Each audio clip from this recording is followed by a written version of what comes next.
안녕하세요. 사랑의 가족입니다. 얼마 전 미국에서 하늘을 나르는 차가 첫 선을 보이고 네. 시험 비행에까지 성공했다고 합니다. 와, 자동차가 하늘을 날아요? 네. 이 상상 속에 있었던 일들이 현실로 그쵸. 나타나는데 그렇다면 무슨 영화인가요? 이 자동차가 로봇이 되고 로봇이 자동차가 되고 변신이 되잖아요. 네. 자, 그런 일도 가능할지 앞으로 이 자동차의 변신이 기대가 됩니다. 근데요. 그런 소식 들으면서 한편으로는 약간의 아쉬움이 느껴집니다. 네. 뭐 자동차, 속도, 디자인, 안전성 그런 거는 계속 좋아지고 새로워지고 있는데 네.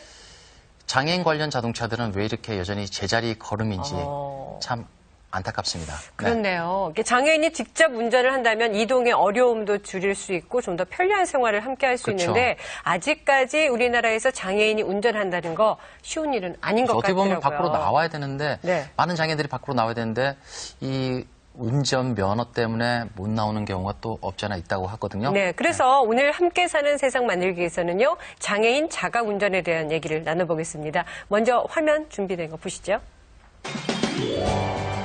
대한민국 자동차 인구 1800만 시대. 자동차는 이제 현대인의 생활 필수품이 됐다. 이에 발맞춰 우리나라 장애인 운전면허 제도는 몇 차례의 관계법령 개정을 통해 조금씩 개선되고 있다. 하지만 장애인이 편리하고 안전하게 운전할 수 있는 차량 개발과 지원은 거의 전무한 상태. 장애인 자가운전의 가능성과 안정성을 높여주는 우리나라 장애인 자가운전의 현주소를 짚어보자.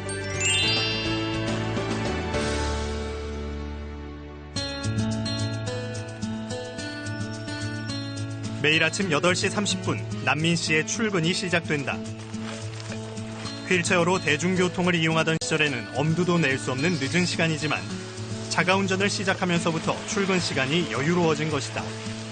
평소 대중교통으로 회사까지 이동했던 시간은 약 2시간. 하지만 자가운전으로 15분 만에 출근이 가능해졌고 일상생활에도 많은 변화가 생겼다. 자가운전은 그의 안정적인 직장 생활을 가능하게 해준 든든한 지원군이다.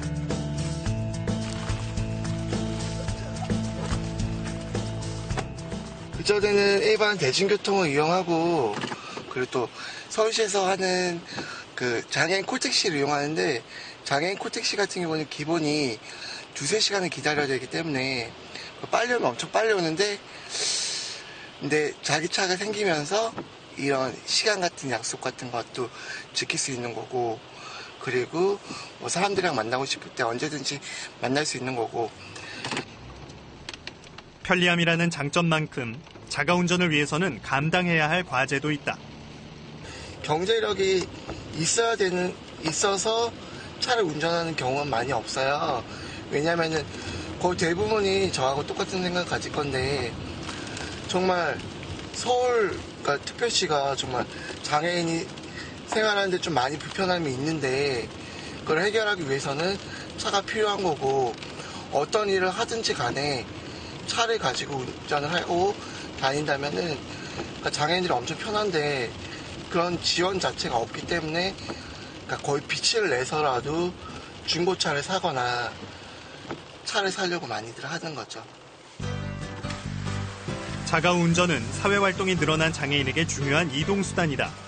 하지만 장애 유형에 맞는 차량 구입의 부담은 당사자들 몫으로 남는다.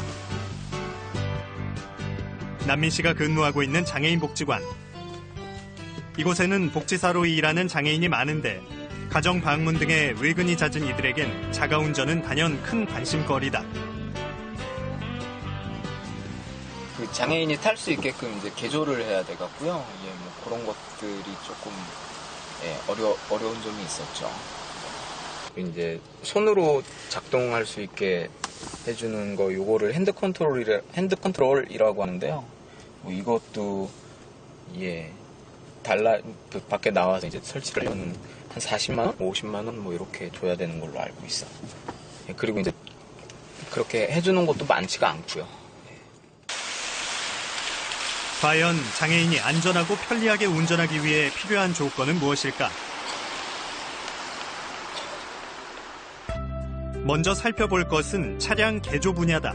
악셀레이터, 브레이크 그렇게만 다 해드려요. 손으로 운전할 수 있게. 그리고 핸들을 편하게 돌릴 수 있게 자동 그 핸들봉까지는 다 달아드려요. 예. 뭐 어디든지 말씀하시면 저희가 출장팀이 있으니까 장애인분들은 궁금한 거 모든 거 있으시면 일단 전화를 물어보게 돼. 내가 일단 운전할 수 있나? 그런 차가 있는데 그 차도 개조를 할 수 있나? 개조를 하면 비용은 얼마나 들을까? 내가 직접 못 가니까 좀 와서 해줄 수 없나? 그런 거예요. 그런 거에 모든 거 대답해줘야 돼. 한참 하루에 저는 한 50통씩 받아요, 전화를. 궁금한 거. 장애인은 신체적인 근력이 약해 판매되고 있는 일반 자동차를 운전하기에는 무리가 있다. 때문에 운전을 하기 위해서는 자신의 장애 유형과 운동 수준에 맞게 개조된 자동차가 반드시 필요한데 장애인 자동차 개조 부분은 크게 세 가지로 나눌 수 있다. 신체적 기능 장애를 대신해 보완해 줄 수 있는 운전 보조 장치와 운전자가 스스로 차에 오르내릴 수 있도록 장착한 탑승 보조 장치,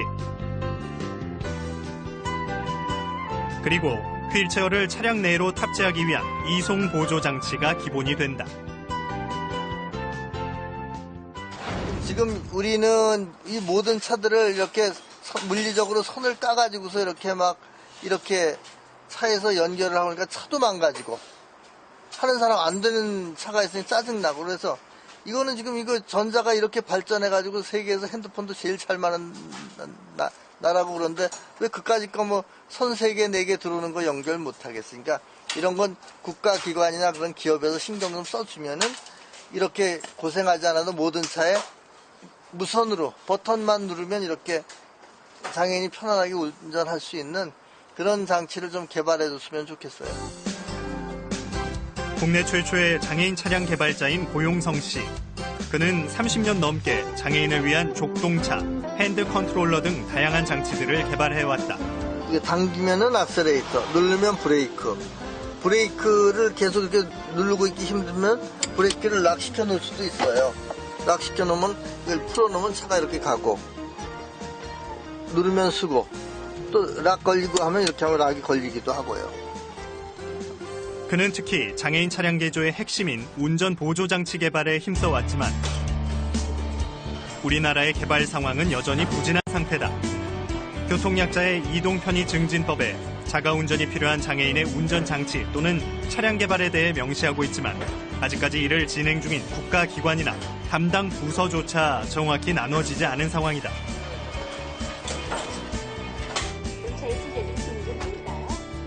잠시 쉬는 시간, 사랑의 가족 영국 특집에 지체장애 수영 선수의 자동차에 그의 눈이 번쩍인다. 오토매틱도 좋게 차량이니까 자동이니까. 장애인 운전에 대한 관심과 지원만 있다면 우리나라도 영국 못지않은 기술 개발의 가능성을 보일 수 있을 것 같은 아쉬움이 비친다. 이제 출발해볼까요? 이 특별한 브레이크만 있으면 운전도 능수능란합니다. 우리가 이제 저런 걸 저 친구한테 만들어준다고 하면은 지금 만든 것보다 조금 더 편하게 만들 수 있겠네. 팔이 짧으니까. 지금 달아놓은 건 이제 팔이 안 잘라진 상태로 이렇게 하는 거고. 그렇잖아요. 좀 팔이 짧으니까 아까 이런 거 누르는 거 힘들어 보이잖아. 핸들에. 그러니까 그런 걸 좀 더 자기 가까이 하면은 의자 좀 편하게 기대가지고 기대서 못 하잖아, 운전. 그렇죠? 이렇게 하니까. 그렇게 하면 그런 모습들이 보인다. 그렇죠? 많은 사람들은 지체장애인 그가 어떻게 운전을 하는지 궁금해한다. 장애인 운전이 가능할까에 대한 편견 때문이다. 모든 사람들이 거의 저같이 운전한다고 보시면 돼요. 거의 두 손 한 데다 대고 손가락으로 약간 당기면 가는 거고 이제 좀 빨리 가고 싶으면 이거 좀 많이 당기면 가속이 확 붙어가지고 그냥 가는 거거든요. 그는 사람들의 시선에 개의치 않고 여전히 더 큰 계획을 그리고 있다. 요즘 필요한 거는 저도 이렇게 운전을 하고 다녀보니까 잠깐 운전할 때는 잘 몰랐는데 장시간, 장거리라고 그러죠. 우리가 2시간 이상 예를 들어 뭐 광주고 좀 이렇게 장거리 갈 때 계속 이렇게 같은 패턴을 반복하는 거예요. 그러니까 그 계속 이제 다른 분은 악셀을 계속 밟고 있으니까 발에 쥐가 나고 손으로 운전하시는 분들은 계속 똑같은 작동을 계속 똑같이 하고 있어요. 그러니까 손에 쥐가 나고 그러니까 그런 거를 조금 더 쉽게 쥐가 좀 안 나게 할 수 있는 방법이 어떤가 있어가지고서 그런 거 생각하고 있어요. 연구하고 있고. 장애인 자가운전의 대중화를 위해 달려온 시간. 하지만 장애인이 자유롭게 운전하기 위해서는 여전히 풀어야 할 과제들이 많이 남아있다. 첫 번째는 장애인들이 장애 유형에 따라 맞는 특수 보호장치를 준비해서 운전할 수 있는, 운전 연습할 수 있는 곳이 필요하다. 두 번째는 법과 제도를 바꿔 그런 사람도 운전하는데 문제가 없다는 것을 파악을 해서 면허를 내주도록 하는 두 가지 문제점으로 바라봤을 때 두 가지가 다 우리는 아직 제대로 준비가 안 됐습니다. 장애인이 운전을 하기 위해선 어떤 준비가 필요할까? 자가운전 희망자와 함께 국립재활원을 찾았다.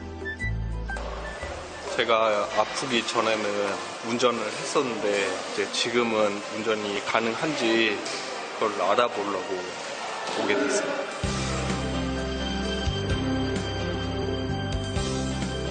이곳에서 먼저 시행되는 건 시뮬레이션 검사. 이를 통해 운전자의 운전 능력 평가와 함께 운전 시 어떤 보조 장치가 필요한가에 대해 평가한다.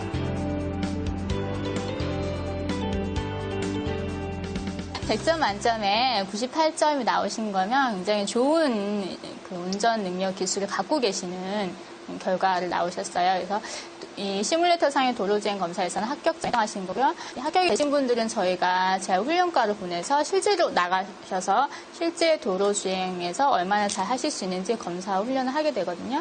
네, 그런 게 지금 안내를 해드릴 수 있는 단계입니다. 제가 이제 오른쪽으로 악셀을 못 밟아서 이제 운전이 안 됐었는데 왼발로 이렇게 연습을 하니까 이제 운전을 이제 할 수 있는 건 있으니까 좋은 것 같아요. 또한 기억력, 판단력, 주의력 등 운전에 필요한 인지 능력을 가졌는지 확인하는 것은 중요한 평가 항목 중 하나다. 특히 뇌 손상을 입은 경우에는 안전운전에 제한을 주지 않는 여부가 큰 평가 기준이다. 저는 이제 의사로서 환자를 진찰하기 때문에 주로 뇌병변 환자분들 인지력이 정말 운전을 할 수 있을 정도의 판단력, 어떤 주의 집중력이나 이런 것들이 되는지도 반응 시간에 함께 적절하게 반응할 수가 있는지 하는 부분들을 집중적으로 보고 있습니다. 평가를 해 운전자의 필요 보조장치가 결정될 격으로 운전자에게 맞는 개인형 제도가 시작된다. 이때 차량 선택에서부터 그 외에 필요한 보조장치의 선택 여부는 상담을 통해 본인이 결정하게 되며 개조에 대한 법적 문제를 검토하는 것은 담당자의 도움을 받는다. 예, 이분은 검사 결과 우측 편마비이셔서 이제 우측 손하고 다리를 쓸 수 없기 때문에 거기에 해당되는 보조기구를 장착하고요. 우측 다리로 할 수 있는 자동차의 그 장치는 엑셀레이터를 조작해야 되기 때문에요. 우측 다리로 할 수 없기 때문에 좌측 다리로 할 수 있게 그 엑셀레이터를 보조해주는 장치를 지금 장착하고 있습니다. 그리고 더 붙여서 한쪽 손으로 운전을 해야 되기 때문에 거기에 필요한 핸들 보조 장치인 핸들 봉을 장착할 예정입니다. 차량 개조가 끝난 후에는 개조된 차에 적응하기 위한 자동차 운전 훈련이 이어진다. 운전 교육을 통해 개조 부분에 대한 이해를 돕고 자가운전의 안전성을 높이기 위한 과정인 것이다. 그냥 지금은 그렇게 뭐 특별하게 이상이 있거나 그러진 않고 그냥 예전이랑 별반 차이는 없는 것 같아요. 경증장애인에게는 비교적 간단했던 차량 개조. 그렇다면 중증장애인의 경우는 어떨까? 평생 운전을 하는 것이 꿈이었던 뇌병변 장애인 모경훈 씨가 운전대 앞에 앉았다.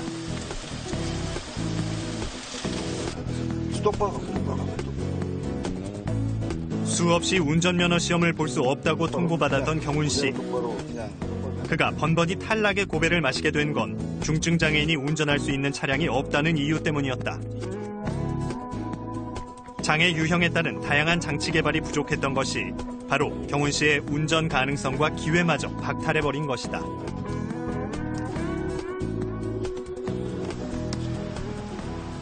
힘드네요. 발로 하는 게 그렇게 익숙치가 않아갖고, 예, 덥네요, 무지. 지금은 제가 할 수가 없는데, 잡을 봉이 없어서, 아직까지 우리나라는 중증장애인의 운전은 타 자동차의 안전에 영향을 줄 수 있다고 판단해 불허하고 있는 입장이다. 이에 따라 자연스럽게 개발도 저조해졌다.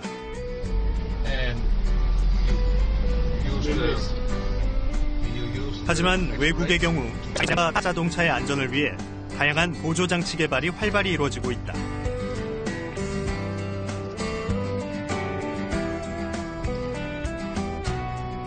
많이 안타깝죠. 저는 제가 운전을 꼭 해보고 싶다라는 게 저의 또 이 꿈이기 때문에 나름대로 운전을 좀 해보고 싶겠다. 뭐 언젠가는 내가 꼭 해봐야지라고 생각은 하고 있는데 참 쉽지가 않네요.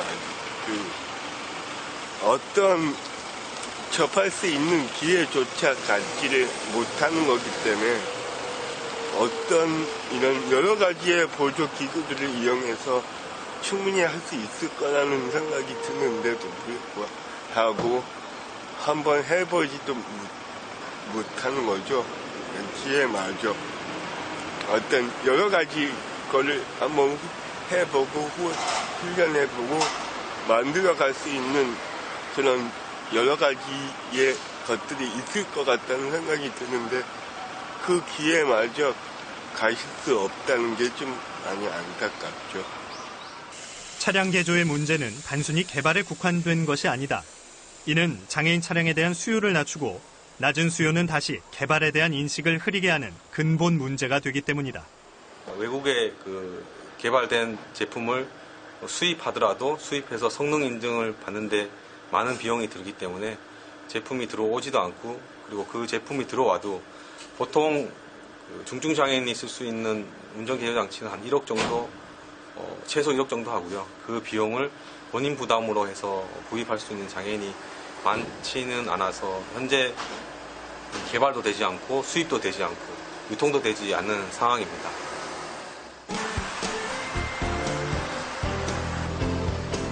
얼마 전 열렸던 국제장애인 기능올림픽 대회의 한 전시장.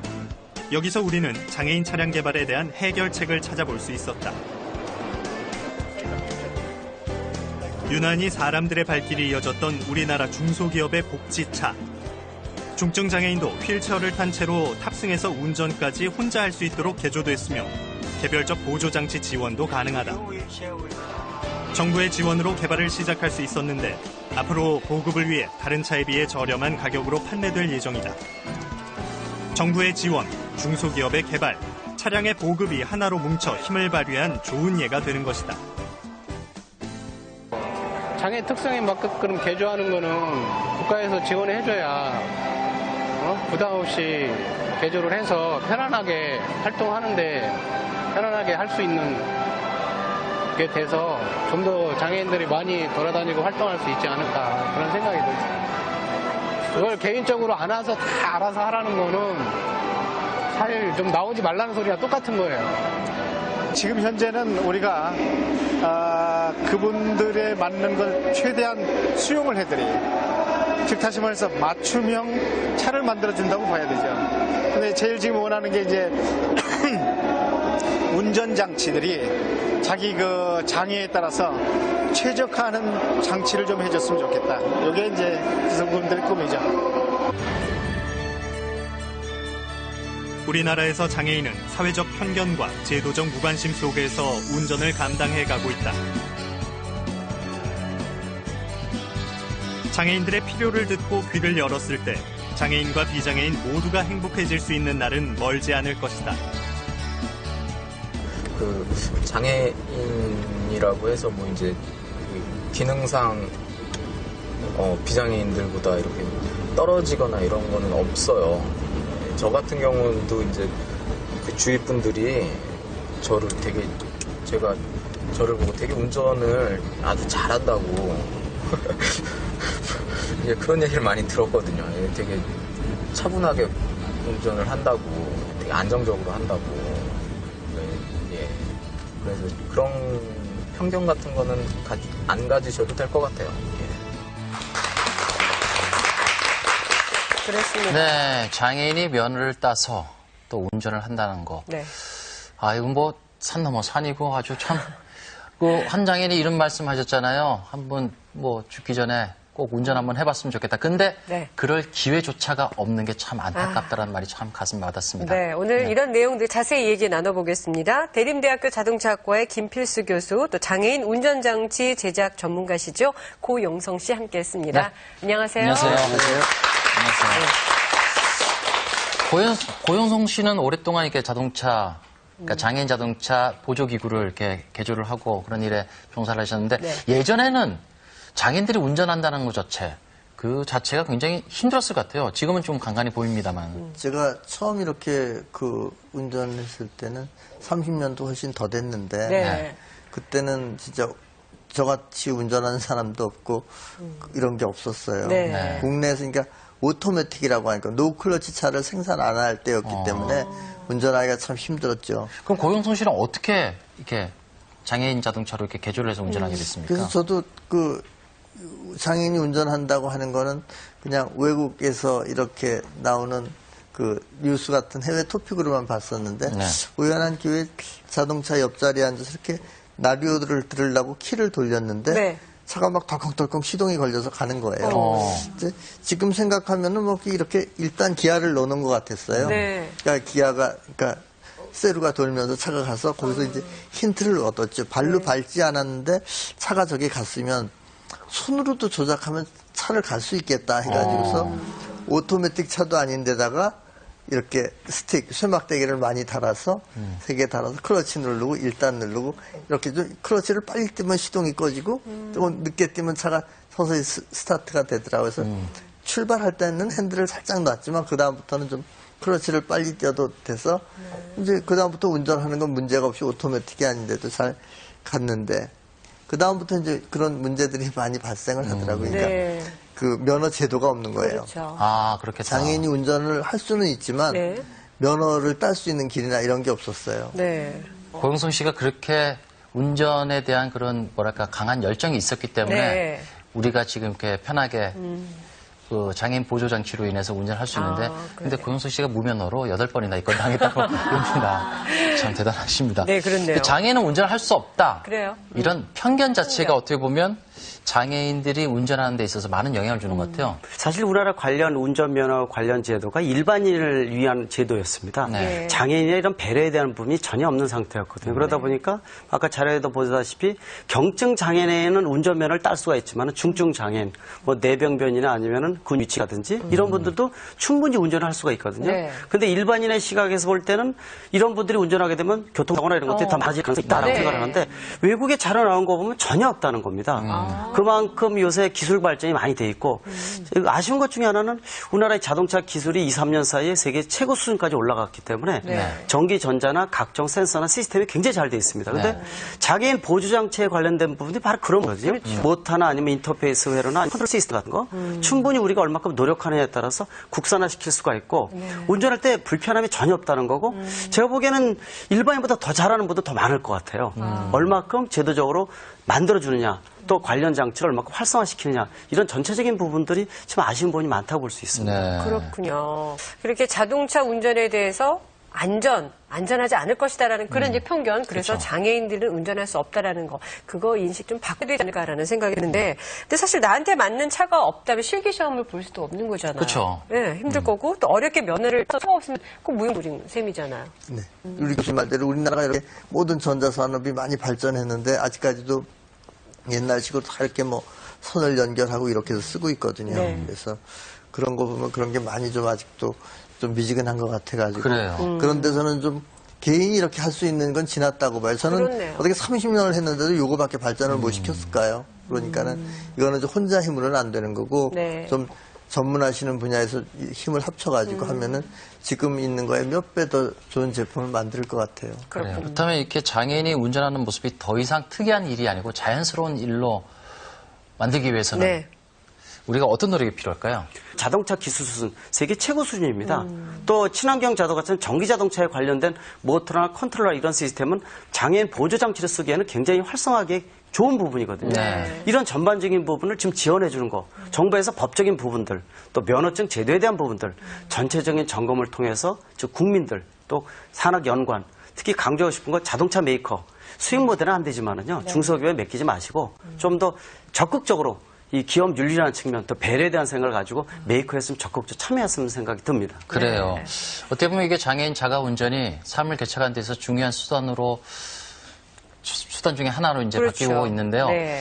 장애인 운전하는 모습이 장애인 운전을 하면서 사회 활동하는 모습이 더 이상 낯설은 모습이 아닐 수 있도록 우리 모두 관심과 노력을 가져야 될 것 같습니다. 네. 오늘 함께해 주신 김필수 교수 그리고 고용성 씨 말씀 고맙습니다. 네, 고맙습니다.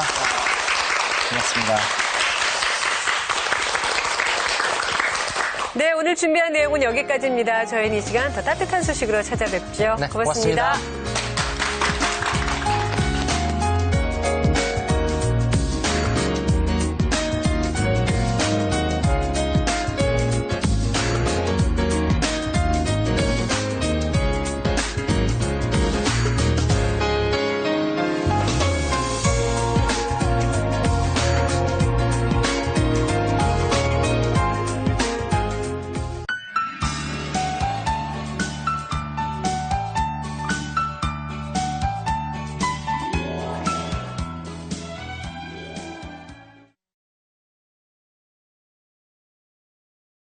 그런데 아주 짧은 여행조차 하지 못하는 분들이 장애인들이시죠. 뭐 교통시설도 그렇고 숙박시설, 편의시설들이 갖춰져 있는 곳이 아직도 많지 않기 때문에 선뜻 여행 떠나기가 쉽지 않으실 겁니다. 그래서 해마다 장애, 비장애 대학생들이 함께 모여서 여행지를 돌아보면서 이 장애인이 쉽게 다닐 수 있는지 확인해보는 그런 활동이 있거든요.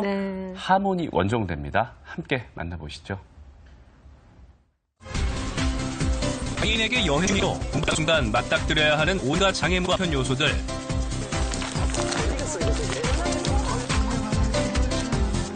장애인 여행의 문제를 해소하기 위해 청년들이 뭉쳤습니다. 이름하여 하모니 원정대.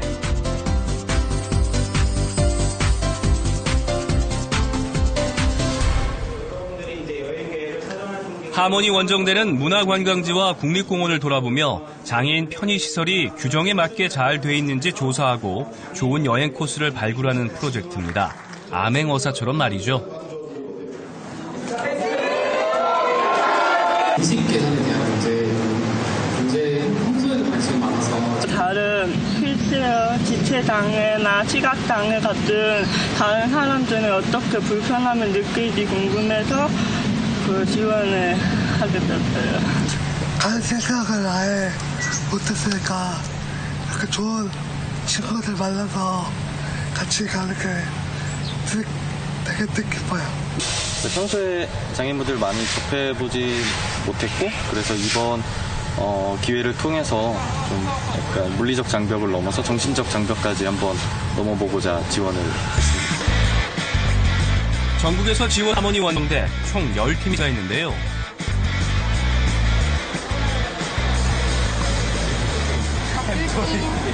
대기하고 있습니다. 출발 대기.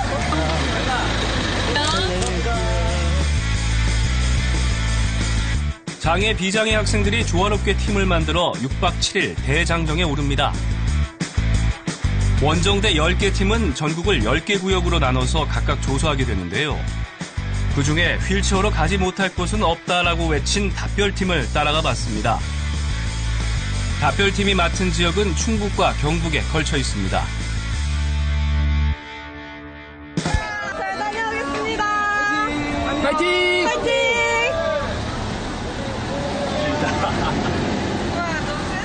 답별팀 첫 여행지는 충청북도 제천. 높은 곳에 올라가고 싶다는 휠체어 장애인 친구를 위해 월악산 국립공원으로 향했습니다. 운전 담당 현우 씨하고 그 같은 대학교 장애하고 학생회에서 만난 친구들입니다. 휠체어로 보행하는 성준 씨에게 이번 여행은 좀 특별합니다. 가끔 가족과 여행해보기는 했지만 또래 친구들과의 여행은 처음이죠. 그래서 며칠 전부터 걱정 반 기대 반으로 잠까지 설쳤다는데요.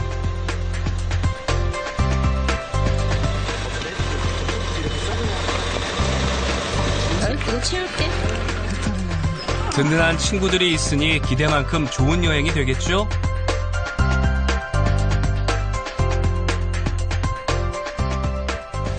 조사 댕겨? 네. 갈 때 어떤 코스로 가면 좋을지 그런 걸 알아보는 대학생 프로젝트거든요. 덕주사 그쪽으로 가시면 그 볼거리가 많아요. 거기 야영장에 뭐에 이쪽으로 이렇게 가시면은 여기는 월악산 올라가는 외길이고 옛날 길이. 그냥 코스가 막힌 게. 좋은 정보 감사합니다. 좋은 데는. 들어선 길이 월악산 영봉으로 향하긴 하는데 아직은 동네 주민만 이용하고 내년에 정식으로 등산로가 개발됩니다. 이게 만약에 전동을 치면은 자갈을 피해갈 수가 없어. 바퀴가 100% 걸린단 말이야. 간밤에 내린 비 때문에 길 위에 낙석이 많고 휠체어를 움직이기가 어려운데요. 가려면 갈 수는 있다. 근데 어려울 거야 되게. 걸려가지고 빠질 수가 있거든. 혼자 오긴 진짜 힘들겠다. 특히 전동. 수동 휠체어가 혼자 오기는 혼자는 절대 못 너무 어렵고. 다 깨져 있고 여기 갈 수 있을까? 그걸 어디 기준으로 하는 게 좋을까? 바닥에서부터 그러니까 지금 여기 어. 턱 높이가 다 균일하지는 않은 것 같거든? 이만큼 50cm쯤 되는 거 꼈어. 됐다. 휠체어로 넘을 수 있는 장애물의 최대 높이는 2cm이고 홈이나 구멍은 가로 세로 2cm 이하라야 휠체어 바퀴가 빠지지 않습니다. 결국 돌과 구멍이 많은 길은 휠체어로 지나가기가 힘들어서 여행 불가. 평소에 주의 깊게 보지 않았던 문제입니다.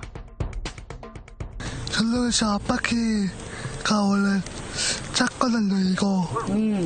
그래가지고 걸려서 앞으로 넘어지면은, 그거는 대형 급차사로 일어날 수 있기 때문에, 저는 전동시야는 절대 안 돼요. 다른 권역의 원정대도 자연 탐방로나 문화재, 관광지에서 편의시설을 조사했는데요.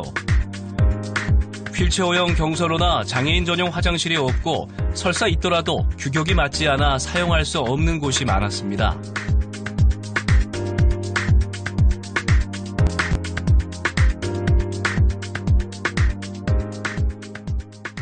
장애인이 편한 게 결국엔 비장애인 결국 모두가 편한 게 되고 생각하거든요. 장애인을 위해 경사로를 만들었지만 거기는 결국 노인도 쓰고 영유아를 태운 임산부도 쓴단 말이에요. 결국에 장애인을 위해서 편하게 만들면 비장애인을 위해서도 어쩔 수 없이 비장애인도 편해지는 그런 윤택한 삶이 될 것 같아요. 여행과 이동에 위한 누구도 차려야 하는데 여행지 사정은 아주 많이 열악했습니다. 그래도 위안이 되는 건 친구들. 수업이 어떠신가요? 힘들어요. 힘들어요. 성능이 어때? 마음을 먹은 내가 카톡으로 나한테 그랬을 거야. 이럴 때 아니면 언제 해보겠냐고. 약 300m 앞 우회전입니다. 그래서 좀 그 결정은 후회하지 않습니까? 난 후회하지 않아. 왜냐면 너네들과 더 친해질 수 있기 때문에. 강조를 하셨군요. 다음 행선지로 이동하다가 우연히 발견한 송계 계곡. 보통 계곡들은 암석이 많고 물이 깊어서 휠체어로는 엄두도 못 내는데 이곳은 물이 얕아서 휠체어를 탄 성준 씨도 들어갈 수 있을 정도입니다. 그래서 도전해보기로 했죠. 그럴 데가 별로 없으니까. 그니까 완전 괜찮은데? 그니까. 휠체어 다닐 수 있는 계곡? 물세 대비 살짝 올라갔는데 물도 얕고. 어때? 휠체어도 걸으실 수 있겠어요? 답별팀이 찾아낸 휠체어용 계곡입니다. 같이 무너지는 건데 이 상태가 그냥 좋아? 아니야, 저 깊숙이.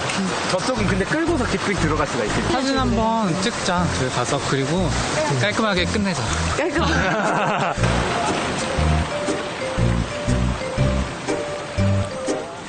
성준 씨는 엄마 아빠 등에 업혔던 어릴 때 이후로 계곡물에 물을 담가본 게 얼마만인지 모릅니다. 내친 김에 성준 씨를 계곡 안쪽까지 데려간 친구들. 성준 씨는 물론이고 친구들까지 마음이 뿌듯합니다. 저 휠체어 덩그러니 있는 것도 하나 찍어줘. 몸 가누기가 힘든 성준 씨에게 휠체어는 몸의 일부인데요. 오늘만큼은 친구들이 성준 씨 다리가 돼줍니다. 오랜만에 휴식을 얻은 휠체어도 마음 편해 보이죠?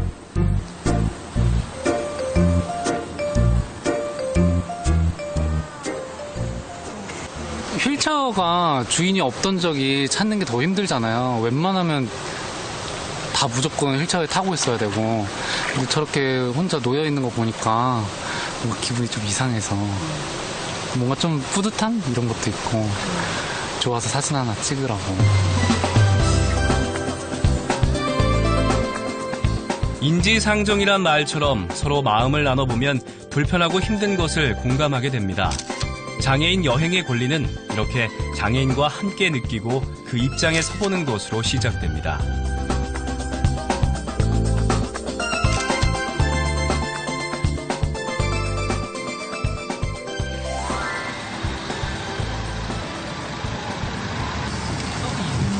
이런데 이 정도는 못 가? 어떤 때 여기로 재면 여긴 또 3cm 맞으거든요. 여긴 그나마 조금 그나마 괜찮았는데. KBS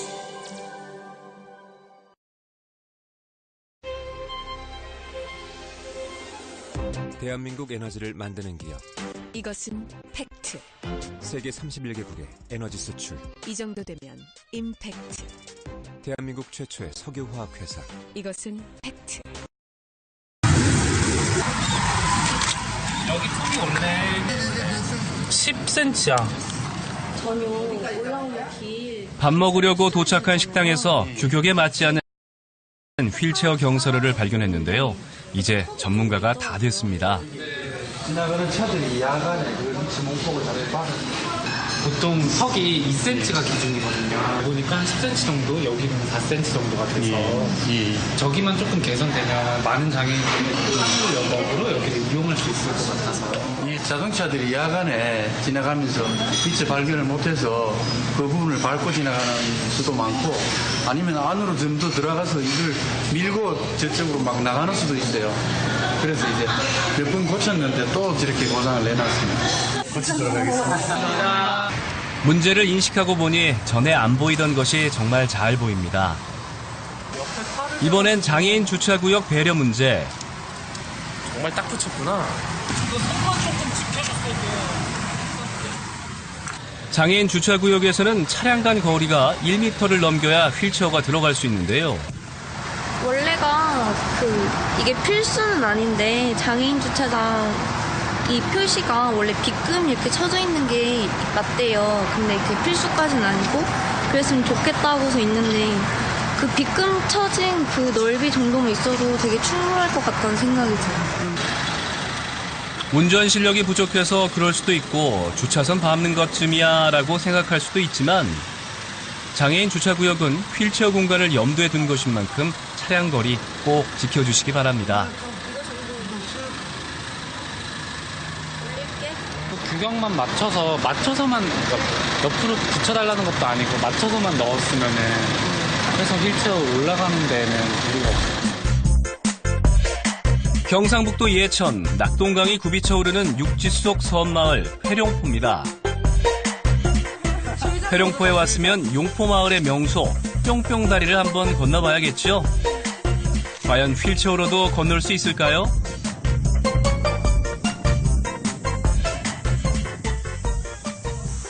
건널 수 있을 것 같은데요? 네? 응? 84. 기준이 최소 90인데 기준에는 못 미치는데 어떻게 저희가 조심만 하면은 들어갈 수 있을 것 같긴 한데 살짝 타이트하긴 한데 그래도 여기까지 왔으니까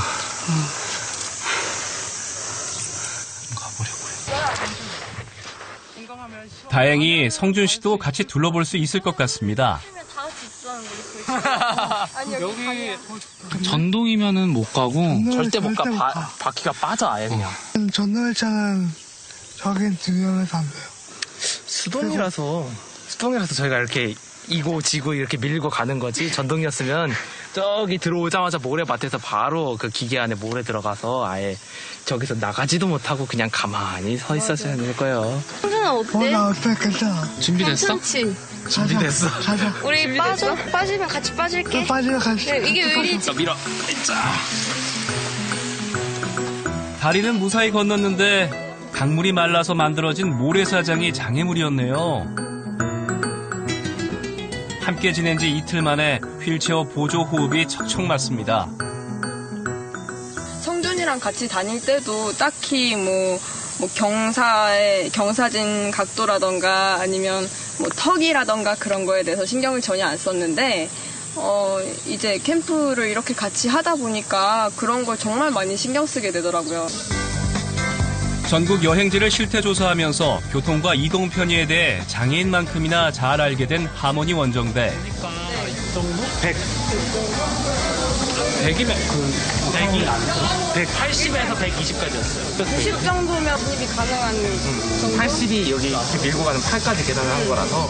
예전에 비해서 많이 완화되고 좀 잘 다닐 수 있게 되었다는 그런 생각을 들었었는데 그 시절 중에서도 장애인 화장실 같은 경우에는 그 거리가 그 식당이나 문화재나 관광지에서의 거리가 너무 많이 떨어져 있다는 생각을 했었어요. 이만큼의 폭이 이만큼의 깊이로 이만큼의 폭으로 하여져 있으면 그곳을 지나갈 때 또한 전동 휠체어도 거기에 걸려서 바퀴가 헛돌고 이런 것들을 보고 되게 내가 생각하는 것보다 훨씬 더 사소한 것들에 의해서도 다른 사람들의 도움이 항상 필요하구나라는 걸 많이 느꼈습니다.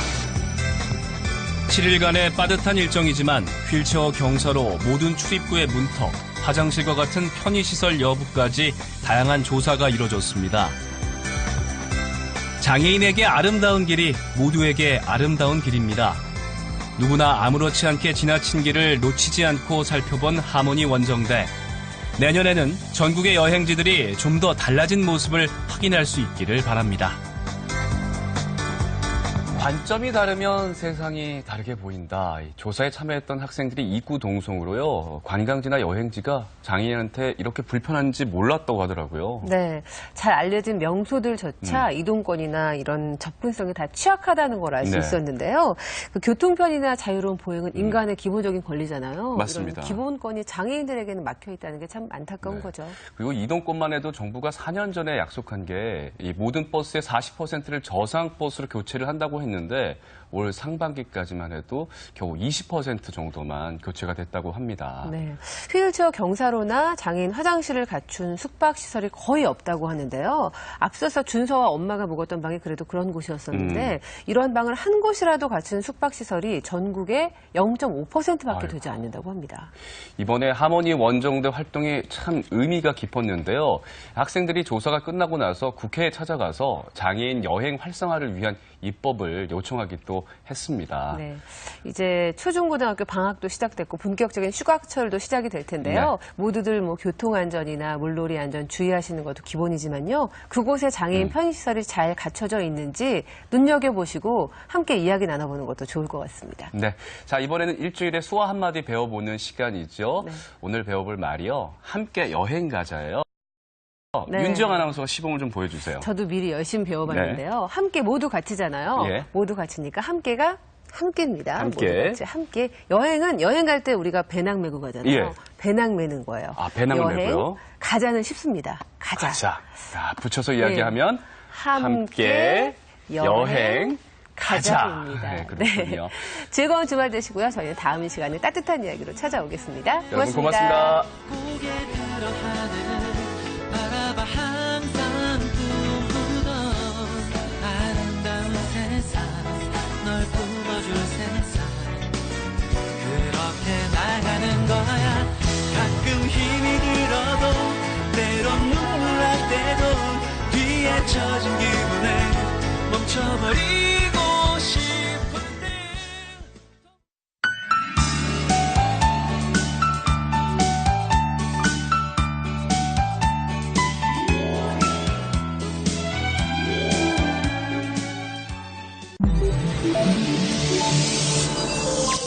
KBS